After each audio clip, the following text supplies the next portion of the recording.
Before we dive in, please remember that this presentation is for informational and educational purposes only. I am not a licensed financial advisor or insurance agent, and the information provided in this video is not a substitute for professional advice. Insurance laws and policy options vary significantly by state and provider, so you should always consult with a qualified and licensed professional to assess your individual needs before making any financial decisions. Imagine this for a second. You're a college student home for summer break. You've got a great internship lined up across town, but you don't have a car at school. No problem, your parents toss you the keys to their old sedan that's usually just sitting in the driveway. You figure you're covered under their policy, right? They added you as a driver years ago. But here's the terrifying detail most families miss. If you're not officially living at that address full-time anymore, many insurance policies consider you a non-resident, and in the event of an accident, they might deny the claim entirely. Suddenly, a minor fender bender in a parking lot becomes a $5,000 nightmare out of your own pocket. Or how about this one? You just sold your daily driver for a great price, and the brand new car you ordered is delayed at the port for another 4 weeks. To get by, you buy a cheap, reliable beater car for $1,000 just to get you to work and back. You call your insurance company to get it covered, and they say, "Sure, that'll be $600 for our minimum 6-month policy. You're going to own this car for 30 days, but you have to pay for 180 days of coverage." Feels like a scam because it basically is. You're being forced to pay for 5 months of a service you will never ever use. These aren't rare edge case scenarios. They happen thousands of times every single day across America. They represent a massive, frustrating gap in the traditional insurance market. A gap created by an industry that built its entire business model on one simple, outdated idea: that everyone's life fits neatly into a 6-month or 1-year box. But our lives aren't neat. They're messy, they're temporary, they're in between. And for these in-between moments, the standard insurance policy isn't just inconvenient, it can be financially ruinous. But what if I told you there's a solution? A type of car insurance that the big-name companies rarely advertise, a secret weapon for the savvy consumer that allows you to get fully covered 100% legal insurance for as little as 1 day, 1 week, or most importantly, for just 1 single month. This is the ultimate guide to the 1-month car insurance policy. And over the course of this video, I am going to give you the complete blueprint. We will demystify what it is, we will identify exactly who it's for, we'll show you how to find the legitimate companies that offer it, and we will expose the dangerous red flags and online scams you absolutely must avoid. By the end of this, you won't just be informed, you'll be equipped to save potentially hundreds, if not thousands of dollars by breaking free from the rigid, expensive trap of the 6-month policy. So, to really understand the power of a 1-month policy, we first have to pull back the curtain on why the system is set up the way it is. Why is 6 months the magic number for almost every major auto insurer in the United States? The answer isn't about what's best for you. It's about what's best for them. It's about data, risk, and inertia. For an insurance company, you are a collection of data points. Your age, your zip code, your driving record, your credit score, the car you drive, all of it goes into a complex algorithm to predict one thing: how likely are you to cost them money? A 6-month term gives them a stable, predictable chunk of time to assess that risk. Over 6 months, your driving habits tend to average out. You commute to work, you run errands, you take a weekend trip. It's a reliable sample size. Trying to price a policy for just a few weeks is for them much harder. It's a chaotic snapshot, not a clear picture. Are you using the car for a cross-country road trip, putting on 4,000 miles? Or is it just sitting in a garage? The short-term risk is volatile, and big insurers hate volatility. The second reason is pure business model efficiency. It is incredibly expensive for an insurance company to acquire a new customer. They spend billions on advertising. Think of all the geckos, the goofy commercials, the endless mailers. Once they have you, their number one goal is to keep you. A 6-month policy is the perfect sticky product. It's long enough that you set it, forget it, and put it on autopay. When it comes time for renewal, most people don't have the time or energy to shop around for a better deal. Especially if the rate only went up by a few dollars.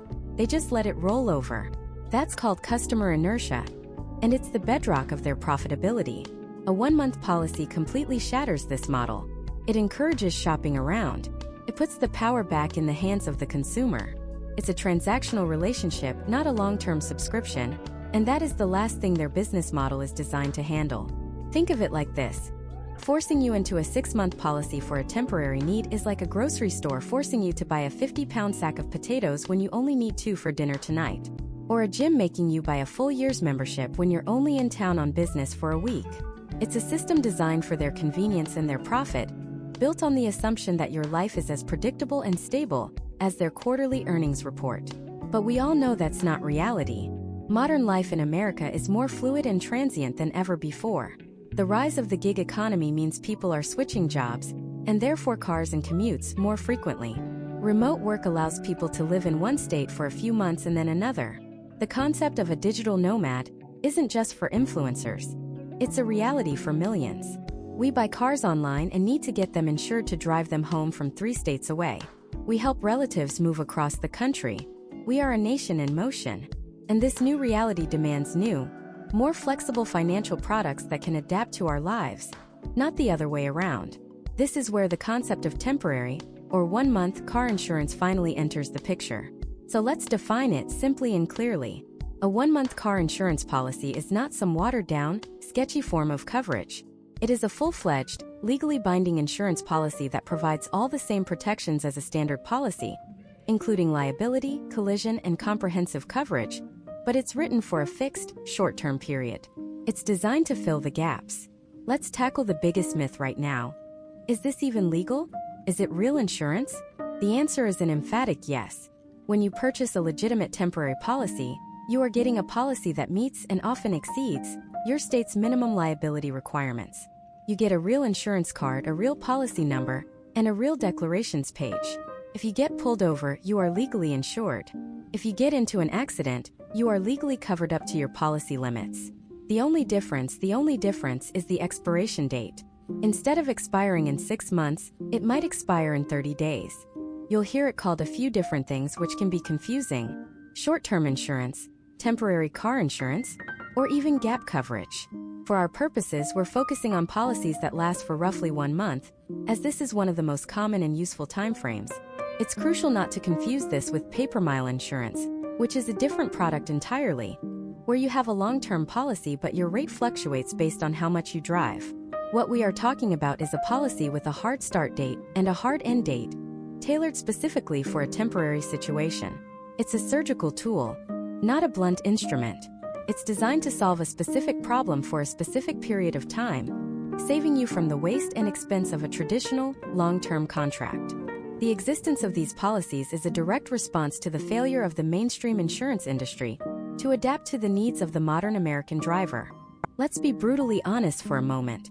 The traditional auto insurance model is a relic. It was built for a time when people bought a car, kept it for 10 years, worked at the same job, and lived in the same house. It's a system designed for a version of America that, for many of us, simply doesn't exist anymore. We are more mobile, more flexible, and our lives are filled with temporary situations that the rigid, one-size-fits-all 6-month contract just can't handle. It's like trying to use a landline to order an Uber. The tool is fundamentally mismatched for the task. So, who are the people being left behind by this outdated system? Who is a 1-month car insurance policy actually for? The answer is probably someone a lot like you or someone you know. Let's start with one of the most classic examples, the college student. Imagine Sarah. She's home in Ohio for the summer after her sophomore year in Florida. She's picked up a summer job lifeguarding at the local pool and wants to use her parents' old Honda RV to get around. Her parents are happy to let her, but with one non-negotiable condition: she has to be insured. So Sarah calls the family's insurance agent. The agent is friendly, but the news is a gut punch. To add her to the policy, even for just the 10 weeks she'll be home, they have to quote her for a full 6-month term. The price is staggering, hundreds and hundreds of dollars for coverage she'll only use for a fraction of the time. She's a student on a budget. That money is supposed to be for textbooks and tuition, not for 4 months of phantom insurance on a car she won't even be in the same state as. This is where the 1-month policy becomes her lifeline. She can get a policy for June, another for July, and maybe a partial one for August. She pays for exactly what she needs, stays legal, keeps her parents happy, and doesn't torch her summer job savings. For Sarah, it's not a convenience. It's the only thing that makes financial sense. Or think about Mark.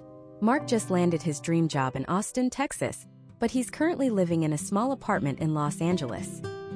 He sold most of his furniture and packed his life into a few boxes. He needs a reliable truck to haul his stuff and start his new life. And he finds the perfect used Ford F-150 for a great price at a small dealership in Bakersfield. He's ready to buy it, but then he hits the classic catch-22.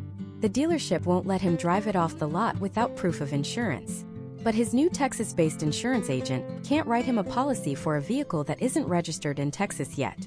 And he can't register the truck in Texas until he physically drives it there.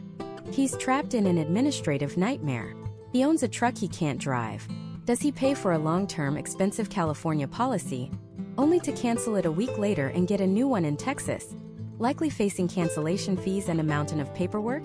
No. Mark gets a 1-month policy right there on his phone, in the dealership parking lot. It provides the proof of insurance he needs to legally drive his new truck across state lines. It's the bridge that gets him from his old life to his new one. Once he's settled in Austin, he can take his time to shop for the best possible long-term Texas policy, without the pressure and the logistical insanity. The need for this flexibility extends beyond just moving or summer breaks. Consider the international visitor. Let's say your uncle Javier is flying in from Spain to visit for a month. You're planning an epic road trip through the national parks. Javier has an international driving permit and is a great driver, but his Spanish auto insurance is completely invalid on American roads. You could try adding him to your own policy, but that's a minefield. First, your insurance company might not even allow it for a non-resident relative with a foreign license. If they do, they'll likely see it as a significant risk increase, and your premium for the next 6 months could skyrocket, costing you far more than you bargained for. A single fender bender with him behind the wheel could haunt your insurance record for years. The far cleaner, safer, and often cheaper solution is a standalone, 1-month non-owner policy for Javier. It covers him for liability while he's driving your car. It's in his name, and it doesn't touch your personal policy. It gives both of you peace of mind, ensuring your family road trip doesn't end with a financial catastrophe. Then there's the incredibly common in-between phase. Meet David. David just sold his reliable old Toyota Camry for a fantastic price. He's upgraded and ordered a brand new hybrid, but due to supply chain delays, it won't be delivered for another 5 weeks. He's carless. His neighbor is a snowbird who leaves his Buick sitting in the garage all summer and offers to let David use it. It's a generous offer, but insurance immediately complicates things. The neighbor's policy is a pleasure use policy with a low mileage estimate. It isn't designed for a daily commuter. If David gets into an accident while driving to work every day, the insurance company could potentially deny the claim, arguing the car's usage was misrepresented. The neighbor adding David as a primary driver would alter his entire policy and raise his rates. David is in limbo. He's not a car owner, but he needs to drive like one. A 1-month policy is the perfect fit. He gets coverage specifically for the Buick, for the exact time he needs it, without putting his neighbor's policy at risk. It's a clean temporary solution for a messy temporary problem. Finally, and this might be the most stressful scenario of all, think about buying a car from a private seller. Imagine Jessica. She's been saving for months and finally finds her dream Jeep Wrangler on Facebook Marketplace. She meets the seller, test drives it, and falls in love. She hands over a cashier's check, he signs over the title, and hands her the keys. And then comes that terrifying moment of realization. She is now the legal owner of a vehicle parked on a random street that she cannot legally drive. The seller's insurance no longer covers the car, because he doesn't own it anymore. She doesn't have a policy for it yet because, until 10 minutes ago, she didn't have the VIN or the exact details needed to even get a quote. Is she supposed to just leave her brand new car on the side of the road and take a bus home? Does she risk driving it illegally, praying she doesn't get pulled over or worse, get into an accident just minutes after buying it? This is where temporary insurance is not just a convenience, it's an absolute necessity. Jessica can pull out her phone, enter the Jeep's information, and purchase a 30-day policy in less than 5 minutes. The proof of insurance is emailed to her instantly. She can put it in her glove box and drive her new purchase home with confidence, fully legal and fully protected. Each of these stories, Sarah the student, Mark the mover, Uncle Javier, David in between cars, and Jessica the new owner, highlights a massive gap in the traditional insurance market. These aren't niche, once-in-a-lifetime situations. They are the reality of modern American life. They are moments of transition, of opportunity, and of need, where a 6-month contract isn't just wasteful, it's a barrier. But knowing who these policies are for is only half the battle. It raises an even more important question. Is this temporary insurance actually legitimate? Is it real comprehensive coverage that will actually protect you when you need it most? Or is it some kind of sketchy watered-down product with hidden loopholes? We need to break down exactly what these policies cover, and more importantly, what they don't. So let's get right to it. Is 1-month car insurance real, legitimate coverage? Or is it a house of cards waiting to collapse? The short answer is, yes, it is real insurance. It's underwritten by actual insurance companies, and it will satisfy the legal requirements to drive a car in your state. If a police officer pulls you over, that digital insurance card on your phone is a valid proof of coverage. Can and will pay out claims. But, and this is the most important but we will discuss, it's not the same as the policy you'd get for 6 or 12 months. Think of it less like a full-course meal and more like an a la carte menu where the default order is just a glass of water. To understand what you're actually buying, we first need a quick, super clear refresher on the basic building blocks of any car insurance policy. First, you have liability coverage. This is the absolute bedrock, the non-negotiable part. It's what the law requires. Liability doesn't cover you or your car at all. Covers the other person. It's split into 2 parts. Bodily injury, which pays for the medical bills of people you injure in an accident, and property damage, which pays to fix or replace the car you hit, or the mailbox you ran over, or the storefront you crashed into. Every single state, with the exception of New Hampshire, mandates you carry a minimum amount of liability coverage. When you buy a 1-month policy, this is the one thing you are absolutely 100% guaranteed to get. It's the core product. Next up are the 2 big ones that actually protect your car: collision and comprehensive. Collision coverage pays to repair or replace your vehicle if you're in an accident that's your fault, like rear-ending someone, or in a hit and run. Comprehensive covers damage from almost everything else. Think of it as the acts of God in chaos coverage. Theft, vandalism, a tree branch falling on your roof, a deer jumping out in front of you, hail damage, fire, flooding. Together, liability, collision, and comprehensive are what most people are talking about when they use the slang term, full coverage. Then you have a few other key pieces. Uninsured or underinsured motorist coverage, which is critical. It protects you if you're hit by someone who has no insurance or not enough insurance to cover your medical bills.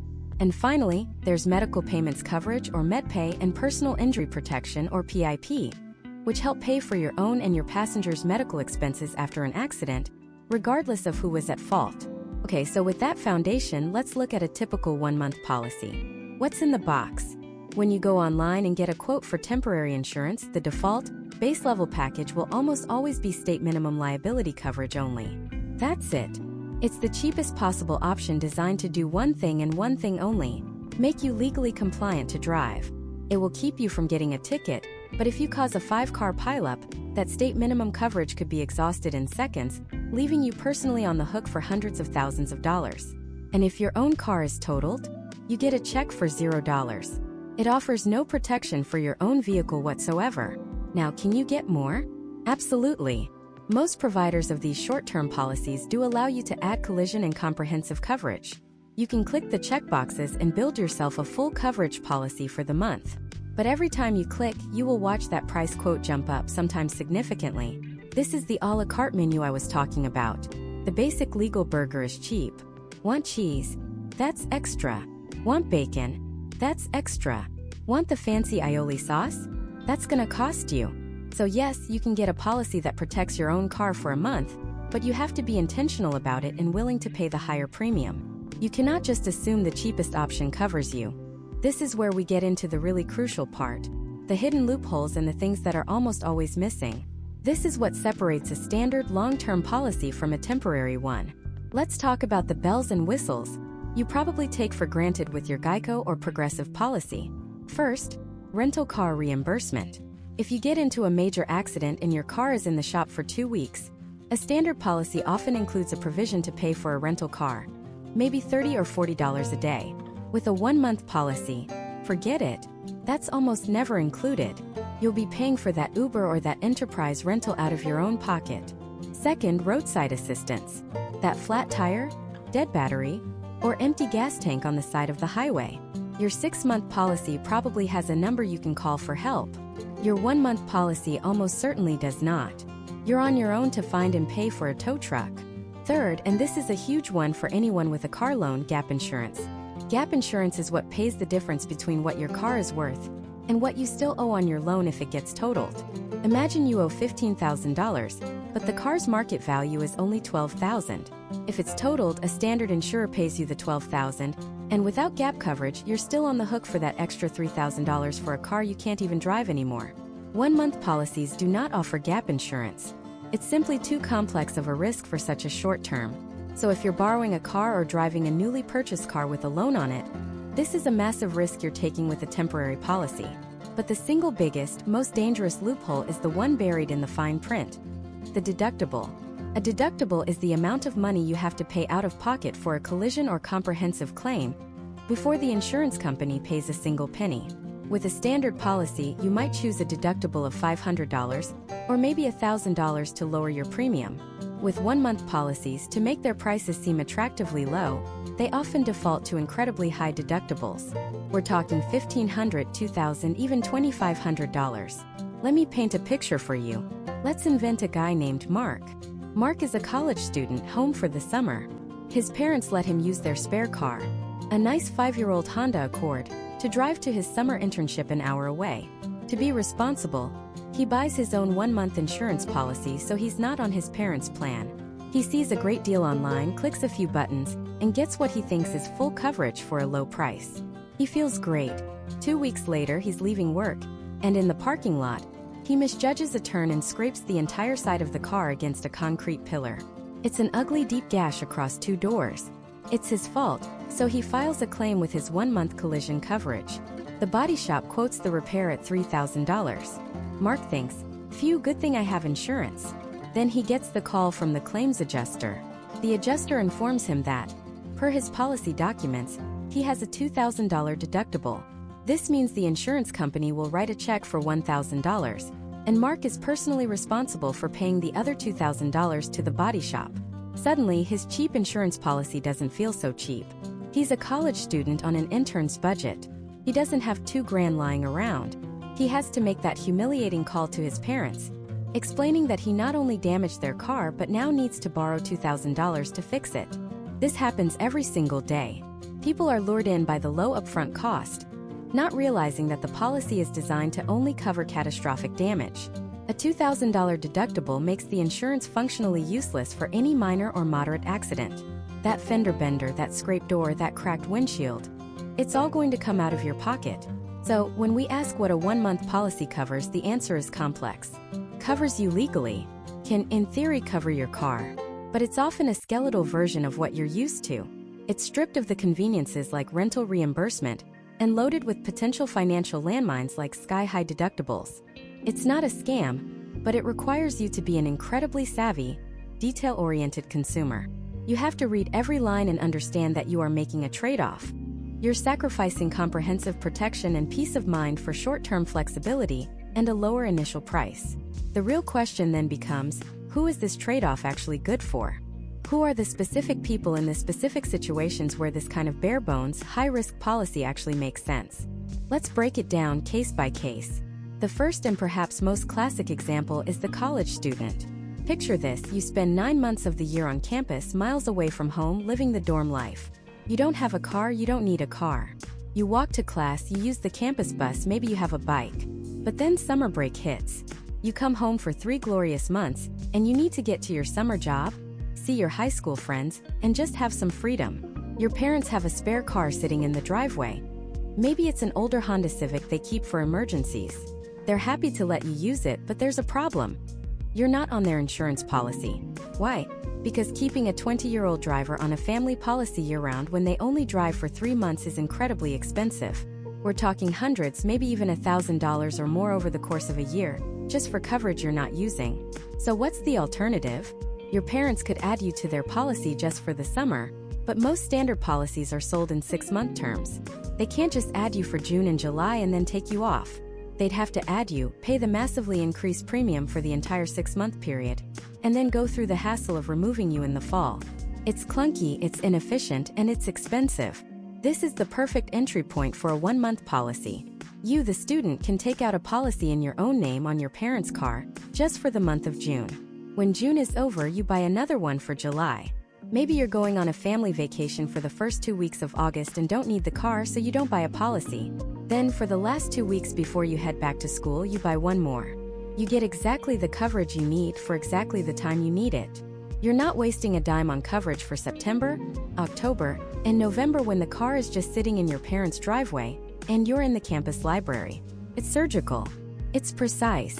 And it puts you in control of your own insurance costs, rather than burdening your parents' long-term policy. Now let's move to another classic archetype, the road tripper. Imagine you've just graduated, or you're between jobs, and you've decided to do the one thing you've always dreamed of: drive across the country. You're starting in Boston, and your destination is Los Angeles. You don't own a car, so you scour Craigslist and Facebook Marketplace and find a reliable 20-year-old Toyota Camry for $3,000. It's not pretty, but it'll get you there. Your plan is to take about 4 weeks to meander across the country, see the sights, and when you finally roll into LA, you'll sell the car for about what you paid for it. For this entire plan to work, you need insurance. You can't legally drive that car off the seller's property without it. But does it make any sense to buy a 6-month policy? Absolutely not. You're going to own this car for 1 month tops. You'd be paying for 5 months of coverage on a vehicle you don't even own anymore. It's like paying rent on an apartment you've already moved out of. This scenario is practically tailor-made for a 1-month policy. You can get a quote, pay the premium online with your phone while you're standing there with the seller, and have a valid insurance card in your email inbox before the cash even leaves your hand.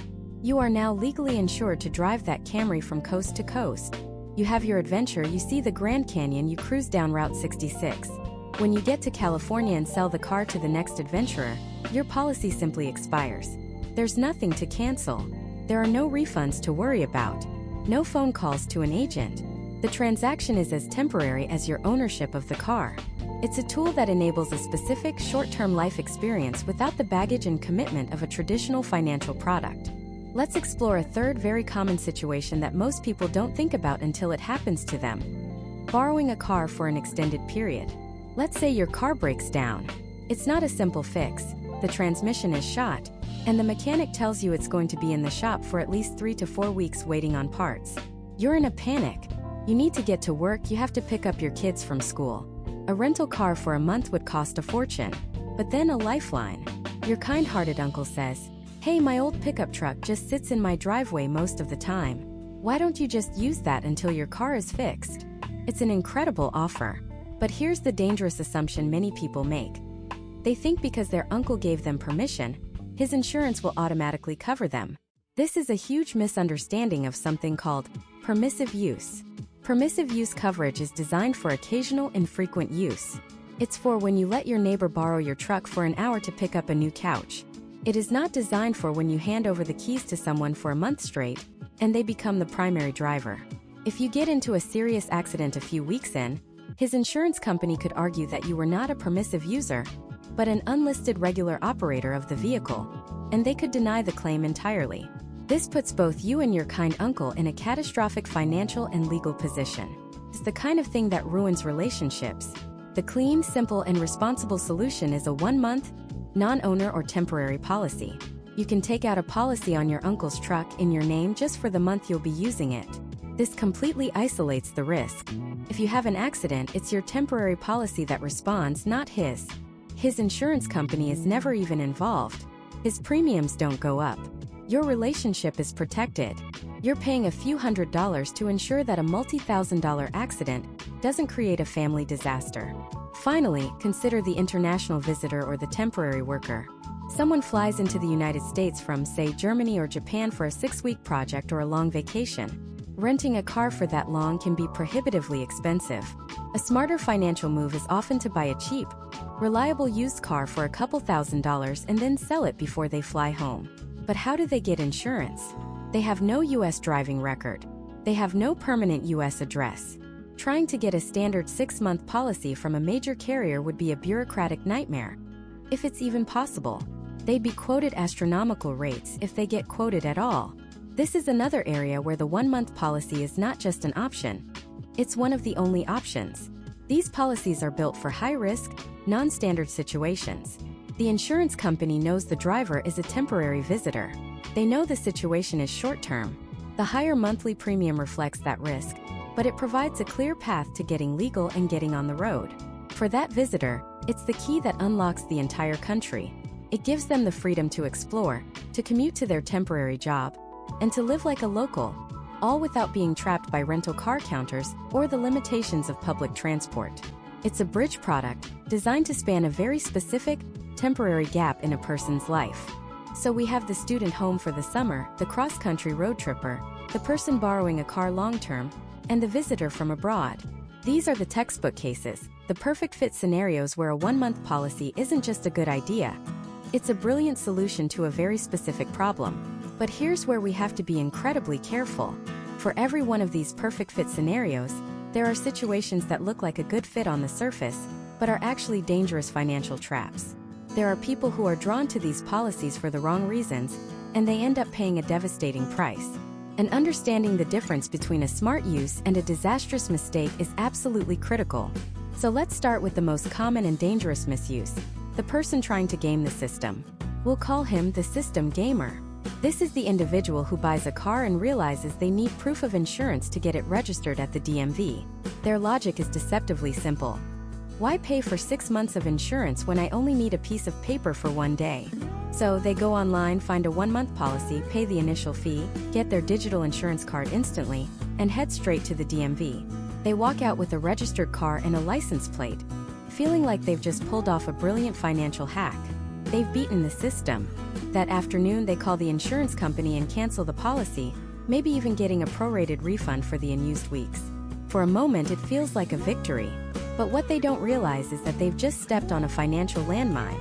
The moment that policy is canceled, an electronic signal is sent from the insurance company directly to the state's Department of Motor Vehicles. This isn't a slow, paper-based system anymore. It's automated and it's fast. The DMV's computer now sees a registered vehicle with no active insurance policy tied to it.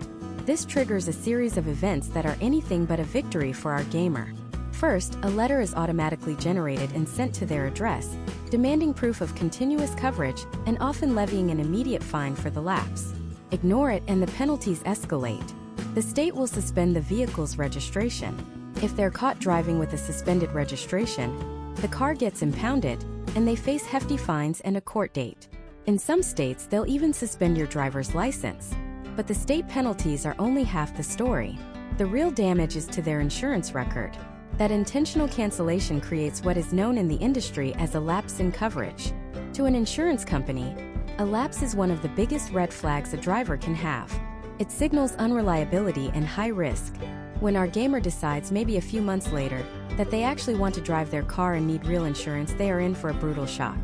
They go to get a quote, and the numbers that come back are astronomical. The premium that might have been $100 a month is now $300, $400, or even more. The insurer sees that lapse and essentially says, this person has a history of being uninsured. The risk of them doing it again is high. So we have to charge them a massive premium to protect ourselves. That single clever act of buying and canceling a policy has now cost them thousands of dollars in inflated premiums over the next several years. The $40 they thought they saved has turned into a multi-thousand-dollar mistake. And that's the best case scenario. The worst case is that during that uninsured period they think, I'll just take a quick trip to the store.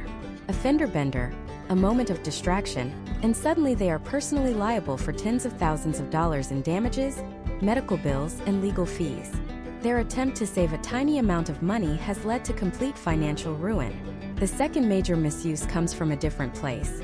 Not from malice, but from a misunderstanding of how insurance pricing works. This is the month-to-monther. This person isn't trying to be uninsured. They just see a 1-month policy as a more flexible, pay-as-you-go option. They think, why lock into a 6-month contract? I'll just renew it every 30 days. It gives me more control. Or perhaps they're struggling financially and think, I can't afford the big down payment on a 6-month policy, but I can scrape together enough for 1 month at a time. On the surface, this sounds reasonable. In reality, it's another devastatingly expensive trap. Think of it like buying groceries. A standard 6-month or 1-year policy is like buying in bulk from a warehouse store. You pay more upfront, but the per unit cost is significantly lower. A 1-month policy is like buying a single serving snack from a gas station convenience store. It's convenient for a specific moment, but the price per ounce is outrageously high. Insurers build in significant administrative costs and risk premiums into these short-term policies. They know the customers are transient and higher risk, so they price the product accordingly. The person who buys 12 consecutive one-month policies will end up paying drastically more, sometimes 50 to 100% more, than if they had just bought a single one-year policy from the start. But the cost is only part of the problem. The real danger is the gap. Every 30 days, the month-to-monther has to reapply or renew. What if they forget? What if their credit card is declined? What if the new policy doesn't technically start until 12:01 a.m., but the old one expired at 11:59 p.m.? They have just created a gap in coverage. If they get into an accident during that gap, even if it's just for a few hours between policies, they are completely 100% uninsured. The insurance company has zero obligation to cover them. By trying to manage their finances month to month, they've introduced 12 opportunities per year for a catastrophic human error to occur. They live with the constant, low-grade stress of renewal deadlines, and one slip-up can cost them everything. So, if these are the wrong ways, what are the right ways? Who is this product actually for?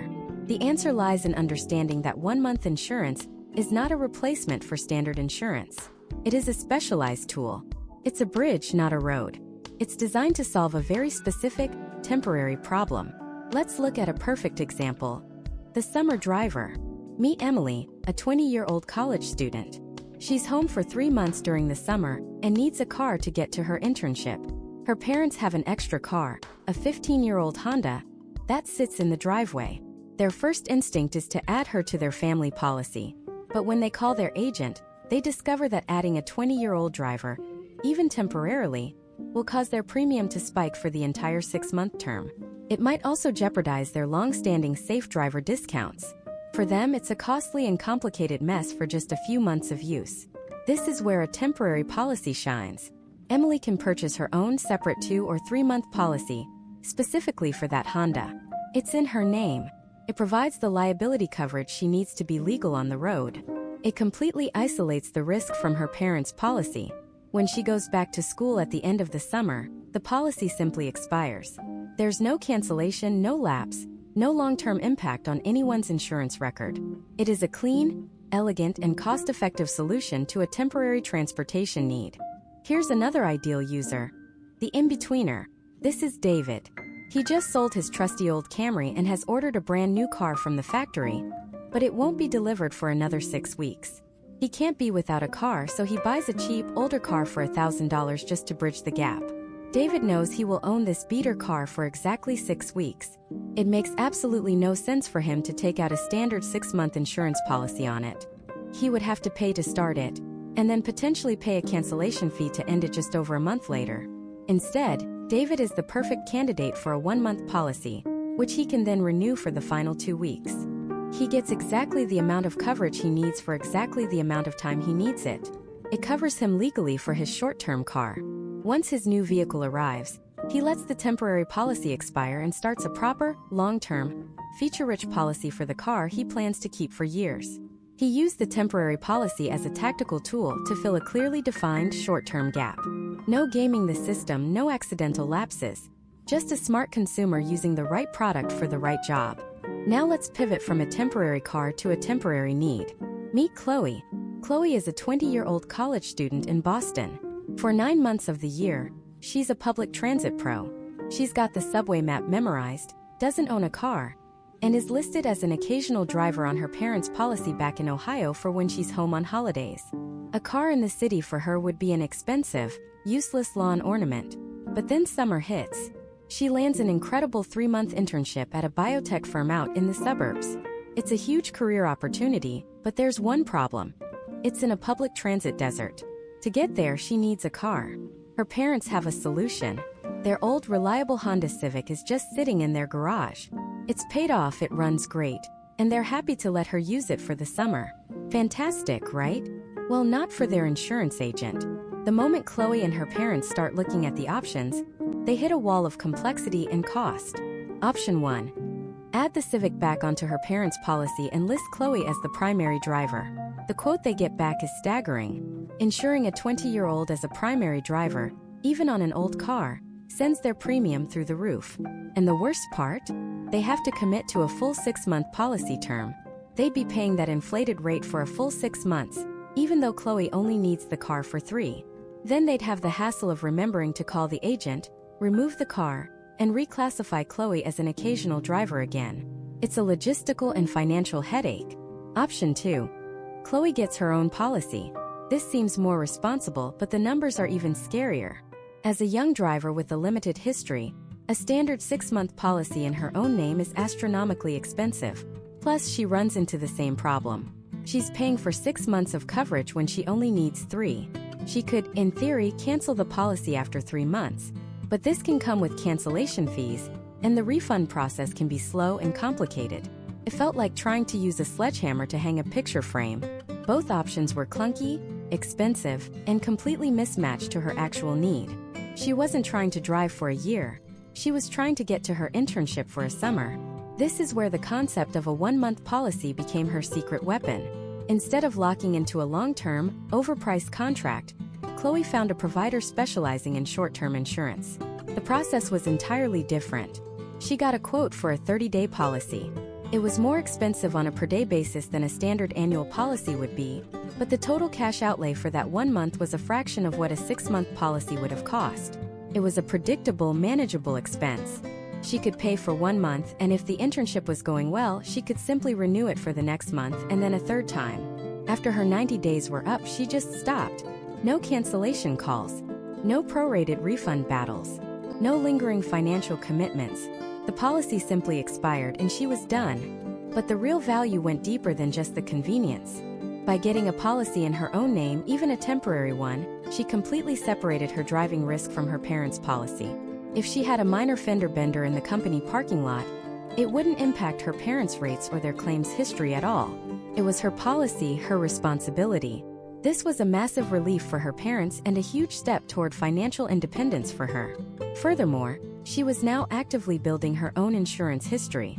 3 months of continuous claims-free coverage is a positive data point. When she graduates in a couple of years and needs to buy a full-term policy for her first real car, insurers will see that history. It might not be a long history, but it's a clean one, and it's better than having no history at all. It proves she's been responsible enough to secure and maintain her own coverage. She used a 1-month policy not as a cheap trick, but as a flexible strategic tool to solve a classic life in transition problem. This idea of using insurance with surgical precision applies to other situations too. Think about military service members. Let's imagine a staff sergeant named Marcus. He's about to be deployed overseas for 7 months. He has a Ford Mustang that is his pride and joy, but it's going into a secure storage facility while he's gone. He obviously doesn't need liability, collision, or uninsured motorist coverage. The car won't be on the road. It won't be interacting with other vehicles. But he absolutely wants to keep comprehensive coverage. This protects him against things like theft, vandalism, fire, or other damage that could happen while it's in storage. His standard insurance company might let him pause his policy or reduce it to a comprehensive-only plan, but this is often a clunky process within a standard 6 or 12-month framework. It can be surprisingly difficult to get right. A much cleaner solution? He can cancel his standard policy and purchase a series of 1-month, comprehensive-only policies. It's a niche product, but it exists. He pays a very small premium each month just to cover the specific, limited risks the car faces while it's sitting still. When he gets his orders to return home, he can let the temporary policy expire and purchase a full, road-ready policy that starts the day he plans to pick the car up. There's no ambiguity, no risk of forgetting to unpause his old policy, and no paying for coverage he absolutely does not need. Like Chloe, he's matching the insurance product perfectly to the reality of his situation. What we're seeing is that the 1-month policy isn't for the daily commuter who has the same car and same driving habits year after year. That person benefits from the stability and lower per-day cost of a long-term policy. Instead, temporary insurance is for people in flux, the student on summer break, the service member on deployment, the person between cars, the visitor from another country. It's a bridge. It's designed to fill the gaps that traditional insurance models, with their rigid 6-month terms, weren't designed to cover. It's about paying for what you need exactly when you need it and for not a moment longer. It's a powerful tool for financial efficiency and peace of mind in very specific circumstances. But this flexibility and convenience can be a double-edged sword. The world of short-term insurance operates under a different set of rules, and it's populated by a different type of company. While it can be the perfect solution for people like Michael, Chloe, and Marcus, it can also be a minefield of hidden fees, coverage gaps, and serious pitfalls for the uninformed consumer. The very things that make it attractive, its speed, its ease of access online, its short-term nature, can also be used to obscure critical details that could leave you dangerously exposed. Before you even think about getting a quote, you need to understand the dark side of this industry, because making the wrong move here can cost you far more than just a high premium. It can put your entire financial future at risk. So let's pull back the curtain. The first and most terrifying trap you can fall into is what's known as a phantom policy. It's a ghost, a mirage. It's a complete and utter scam designed to prey on people who are in a hurry and looking for a deal. Imagine this: you're in a tight spot. Maybe you just bought a used car with cash and you need to drive it off the lot legally today. Or you're borrowing a friend's truck for a weekend move and they rightly want you to have your own coverage. You do a quick search online for 1-month car insurance, and you find a website. It looks okay, a little basic maybe, but the price they quote you is incredible. Half of what the big names were offering. You think, it's just for 30 days, what's the harm? You enter your credit card details, and a minute later, a printable proof of insurance card lands in your email inbox. It has a policy number, your name, the vehicle info. It looks official. You feel a wave of relief. Problem solved. You print it out, stick it in your glove box, and for 2 weeks everything is fine. You drive to work, you run errands, you feel completely protected. Then one rainy afternoon, you're stopped at a red light and you get rear-ended. It's not a huge crash, but there's definite damage to your bumper and taillight. The other driver is apologetic. You both pull over, and you confidently pull out your proof of insurance. You exchange information, file a police report, and you call the claims number on your ID card. But the number goes to a disconnected line. You try again. Nothing. A cold knot of dread starts to form in your stomach. You go to the website where you bought the policy. It's gone. Just a 404 not found error. You've been scammed. The policy never existed. The ID card is a worthless piece of paper. Now you're not just on the hook for your own repairs. You are, in the eyes of the law and the other driver's insurance company, an uninsured motorist. This means you could be personally sued for the other driver's damages, even if the accident wasn't your fault, simply because you can't prove you had coverage. You're facing thousands of dollars in fines from the state, a suspended driver's license, and possibly even having your vehicle impounded. Your cheap, quick solution has spiraled into a financial and legal nightmare. This isn't a scare tactic.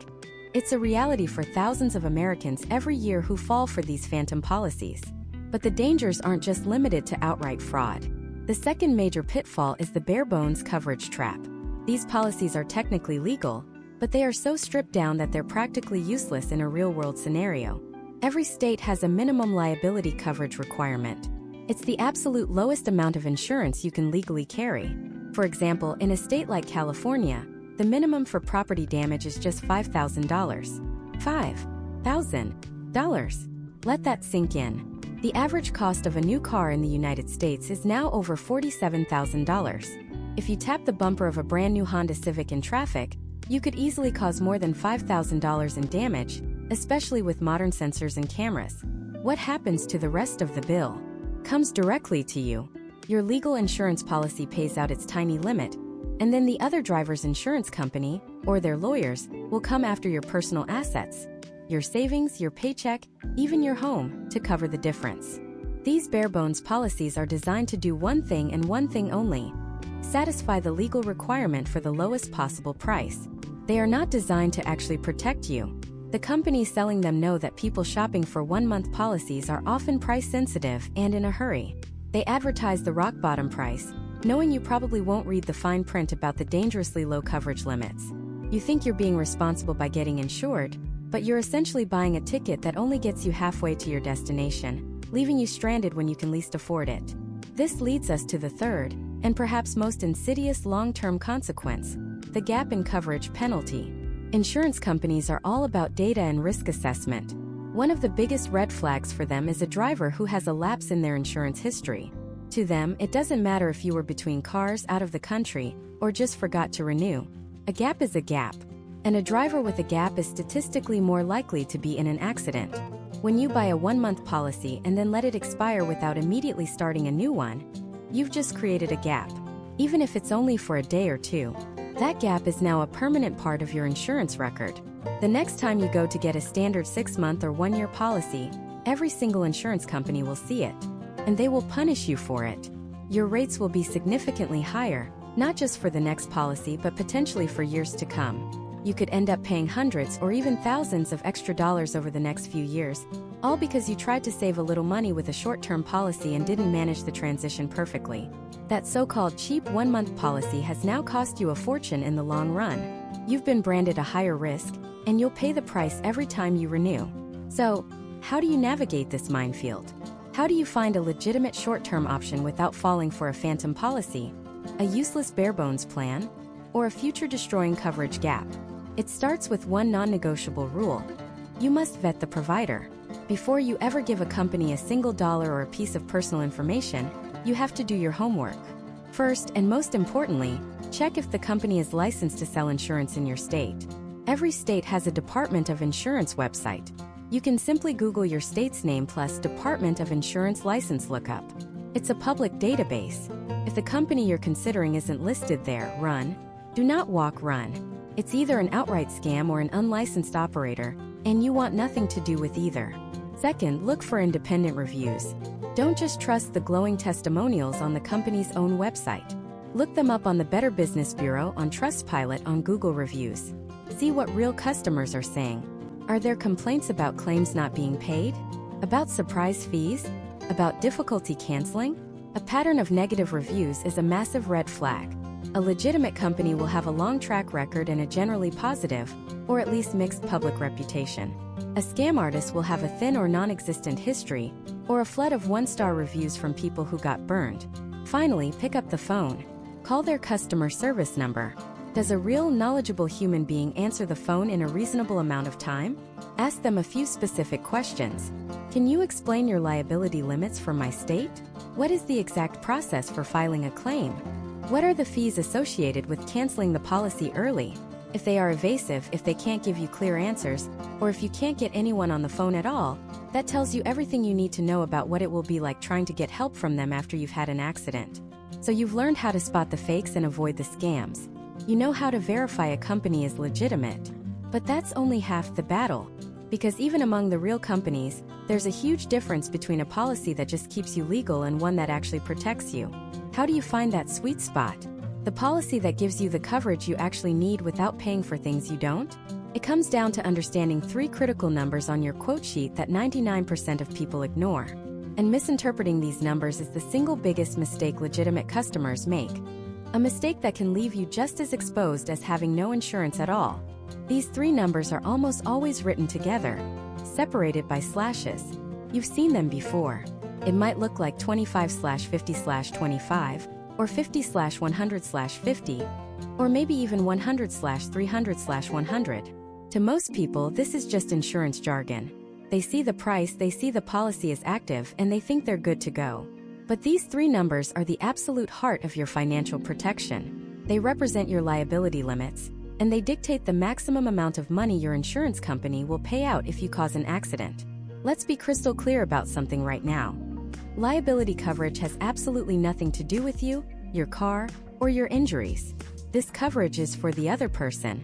It pays for the damage you do to other people's bodies and other people's property. And the single biggest mistake people make, especially when buying a temporary policy, is choosing the lowest possible numbers to get the lowest possible price, without understanding the catastrophic gamble they're taking. Let's break it down, number by number, using a real-world scenario. Imagine you're driving a car you borrowed for the week. You're in unfamiliar territory, you glance at your GPS for a split second and boom, you rear-end the car in front of you at a red light. Doesn't seem that bad. The driver of the other car, let's call her Sarah, gets out. She's shaken up, complaining of neck pain. You exchange information and you think your 1-month policy has you covered. Here's where that first number comes in. Let's say your policy has the state minimum limit, which in many places is just $25,000. That first 25 in a 25/50/25 policy stands for $25,000. This is the maximum amount your insurance will pay for a single person's bodily injuries in an accident you cause. Now, you might think 25 grand? That sounds like a lot for a sore neck. But let's follow Sarah's journey. The ambulance ride to the hospital is $1,500. The ER visit with a CT scan to check for serious injury is $5,000. They diagnose her with severe whiplash and a mild concussion. They prescribe physical therapy, which costs $200 a session, 3 times a week for 3 months. That's another $7,200. She's also a freelance graphic designer and can't work for 2 weeks because of the headaches and pain. That's $4,000 in lost wages. We're already at $17,700, and we haven't even accounted for her pain and suffering or potential future medical needs. If her injuries turn out to be more complex, requiring more scans or even minor surgery, that $25,000 limit isn't just reached, it's obliterated. And once the insurance company writes a check for $25,000, their job is done. They wash their hands of the situation. Every single dollar above that, that's on you. Sarah's attorney won't just go away. They will come after you personally. They will look at your savings account, your assets, and they can even garnish your future wages for years to come, all because you tried to save a few bucks on a temporary policy by choosing the bare minimum coverage. Now let's look at the second number. In our 25/50/25 example, that's the 50. This stands for $50,000. This is the maximum total amount your insurer will pay for bodily injuries to all people in a single accident. This is a crucial distinction. It doesn't mean each person gets $50,000. It means the first number, $25,000, is the cap for any one person, and the second number, $50,000, is the cap for the entire pot, no matter how many people are hurt. So let's rewind our accident. What if Sarah wasn't alone? What if her husband was in the passenger seat and their teenage son was in the back? Now you haven't just injured one person. You've injured 3. Sarah's medical bills hit her $25,000 per person limit. Her husband has a broken wrist and a concussion, and his bills total $20,000. Her son has some deep bruises and needs a few checkups, totaling $5,000. So, the grand total for their medical bills is $25,000 plus $20,000 plus $5,000. That's $50,000. Your policy limit is $50,000. You just barely squeaked by, right? Wrong. What about their lost wages? What about their combined pain and suffering? Their lawyer will argue that the total damages are well over $100,000. Your policy pays its maximum of $50,000, and you are now personally on the hook for the other $50,000. Your temporary insurance solution has just created a permanent, life-altering financial disaster. This brings us to the third number, the final 25 in our 25/50/25 policy. This is your property damage liability limit. It's the maximum your policy will pay for any property you damage in an accident. This is mostly for the other person's car, but it also covers anything else you might hit: a lamppost, a guardrail, a storefront. And if you think $25,000 is a safe number for property damage, you haven't looked at the price of cars lately. The average price of a new car in the United States is now over $48,000. You rear-end a brand new Ford F-150 or a Toyota Highlander and total it. Your $25,000 in coverage is a drop in the bucket. They don't just ask you to pay the difference. Their insurance company pays to replace their client's truck. And then that insurance company's legal team turns around and sues you for the full amount they had to pay out. And it gets worse. What if you don't hit a Honda Civic? What if you swerve on a wet road and clip a new Mercedes, which then hits a BMW? You're now responsible for repairs on 2 luxury vehicles, where a single headlight assembly can cost $3,000. Your $25,000 limit could be exhausted before the tow trucks have even left the scene. This is the hidden trap of the 1-month car insurance policy. Because the need is temporary, the focus is almost entirely on price. People are thinking, I just need to be legal for a few weeks. What's the absolute cheapest way to do that? And insurers are happy to sell you a policy with state minimum limits like 25/50/25 because it's cheap for you, and more importantly, it severely limits their own financial exposure in a claim. They are selling you a ticket that's technically valid for entry, but offers almost no real protection once you're inside the arena. So what's the solution? When you get that quote, whether it's for 1 month or 1 year, ignore the tempting low price of the state minimum. Look for liability limits that are significantly higher. A good starting point for most people is 100/300/100. That's $100,000 for a single person's injuries, $300,000 total for all injuries in an accident, and $100,000 for property damage. And I want you to do a little experiment. When you're getting a quote online, look at the price for the state minimum. Then, click the button to increase the coverage to 100/300/100. You will be shocked at how little the price actually changes. For a 1-month policy, the difference might be $40 or $50. That's it. For less than the price of a couple of pizzas, you increase your financial shield from a piece of cardboard to a wall of steel. You are buying hundreds of thousands of dollars of lawsuit protection for pennies on the dollar. It is, without question, the best money you will ever spend on insurance. Choosing state minimum coverage is like showing up to a house fire with a squirt gun. Sure, you've technically met the requirement of bringing water, but when the flames are raging, it's completely, utterly useless. But here's the terrifying catch. Even if you do everything right, even if you get that robust 100/300/100 liability coverage, every single penny of it is completely useless for fixing your own car or paying your own medical bills if you cause a crash. All that protection is pointed outwards at everyone else. So how do you protect yourself, your vehicle, and your own financial well-being? For that, you need to understand 2 more critically important coverages that most people buying short-term policies skip entirely to save a few extra dollars. A decision that can be just as devastating. These 2 coverages are known as collision and comprehensive. And unlike liability, which is all about paying for damage you do to other people, these 2 are all about protecting your property, your car. They are the coverages that can mean the difference between a terrible day and a life-altering financial disaster. Let's start with collision. The name is pretty self-explanatory. Collision coverage pays to repair or replace your car if it's damaged in a collision with another object. That could be another vehicle, a telephone pole, a guardrail, a building, you name it, or if it overturns.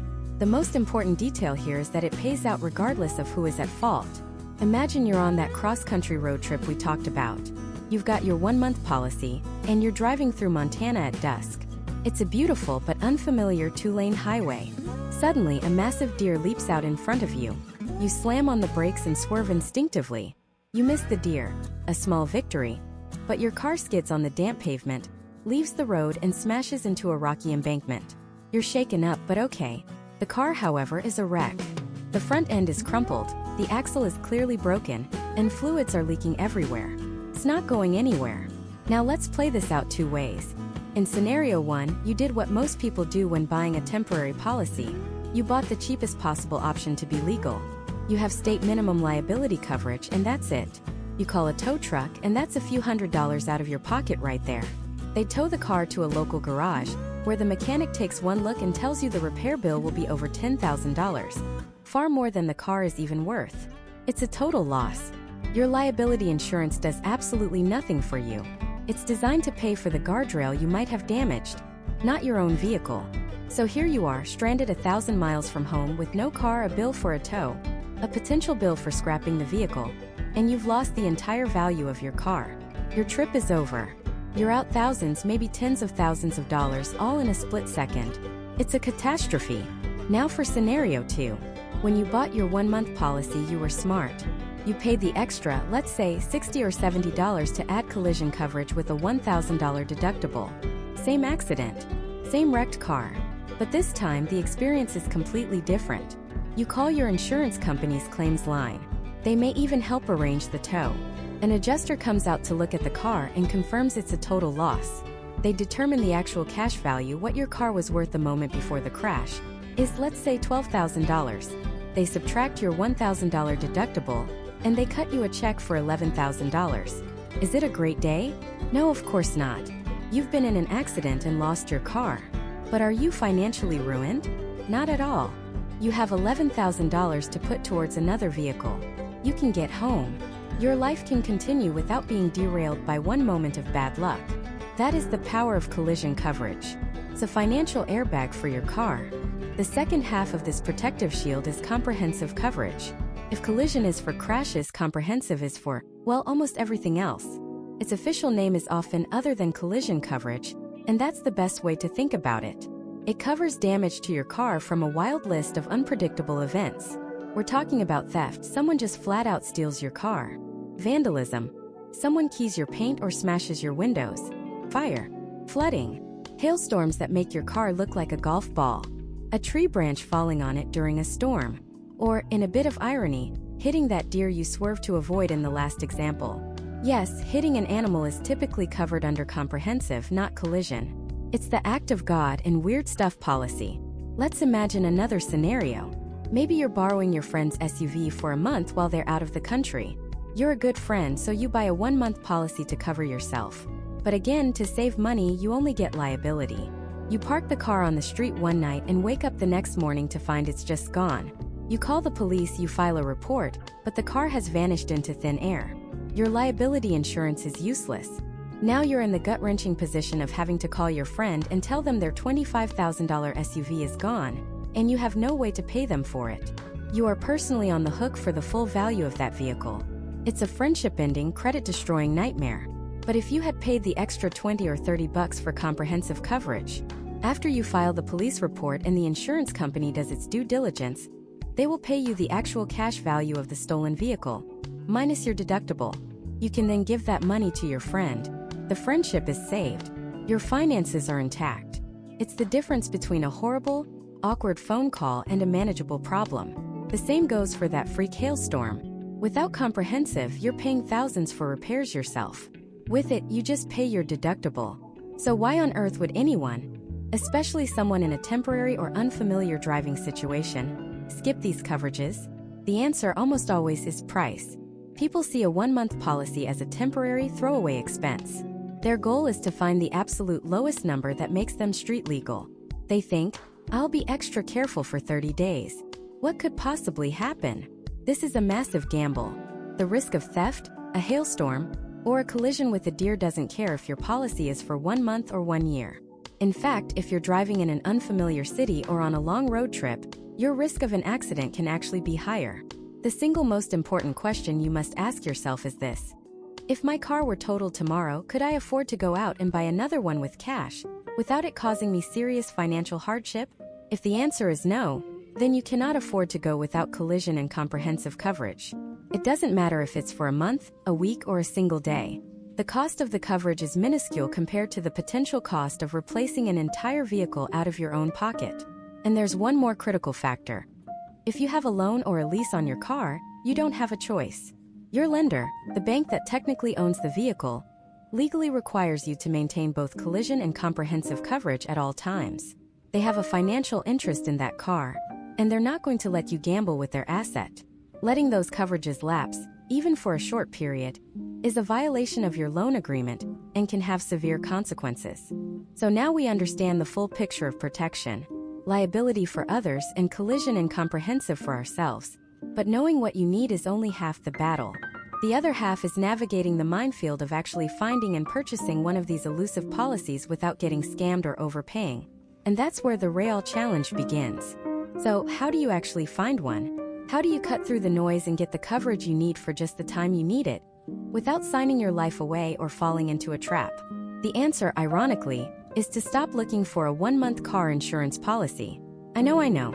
We've spent all this time talking about what it is, and now I'm telling you to stop looking for it. But hear me out. The term itself is mostly a marketing concept, a search term that leads you down a rabbit hole of lead generation websites and confusing offers. The real secret, the strategy that savvy drivers use, is to achieve the effect of a 1-month policy using tools the insurance industry already provides, but doesn't exactly advertise. Let's call this the standard policy hack. It's the most common, most effective, and often the cheapest way to get short-term coverage. And it works like this. You purchase a standard 6-month auto insurance policy from a reputable major carrier. Think of the big names you see on TV all the time. You go through the normal process, get your quote, and pay the first month's premium.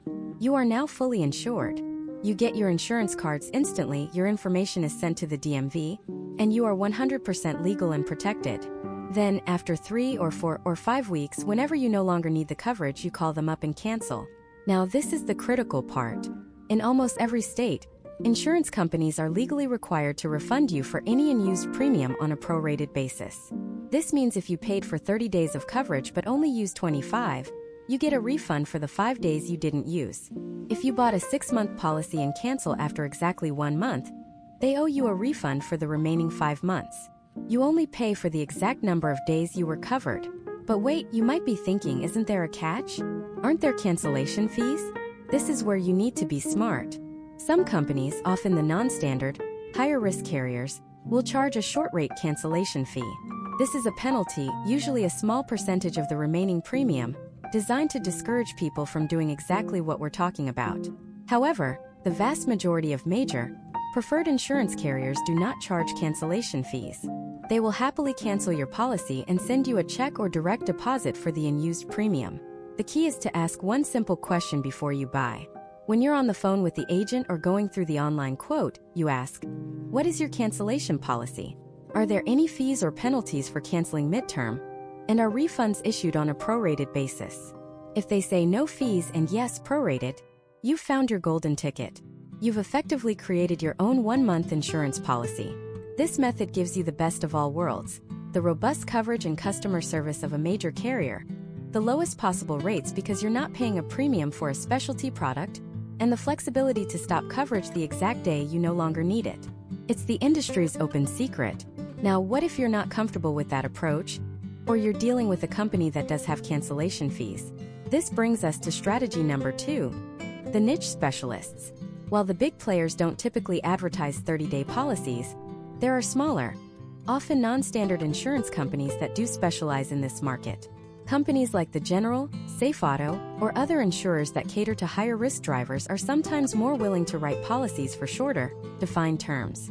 Their entire business model is built around flexibility for customers who might have fluctuating needs. The upside here is simplicity. You're buying exactly what you're looking for: a policy with a clear end date. There's no need to call and cancel.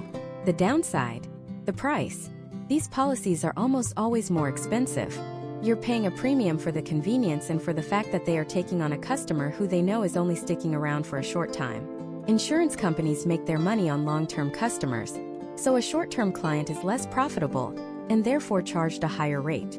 To find these companies, you'll have to do some deeper digging online, going past the first few pages of search results, or, and this is a pro tip, use an independent insurance agent.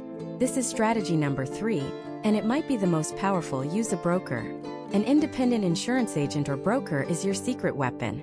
Unlike a captive agent who only works for one company, an independent agent works with dozens of different insurance carriers, including the big national brands and the smaller, niche specialists. Their job is to find the right policy for you.